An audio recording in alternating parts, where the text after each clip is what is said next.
Hi everyone and welcome back to the channel. So we finally got the corner mountain facade finished over the weekend, and it was a lot of building in fairness. We haven't got all of the water finished around the castle moat area, but we'll get that done in the next video, and hopefully the pirate ship then installed in the bay in front of the lighthouse.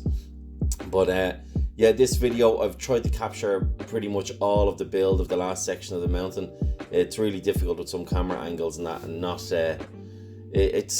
look, it's not great in parts, but it's amateur, which is what I am, building and videoing.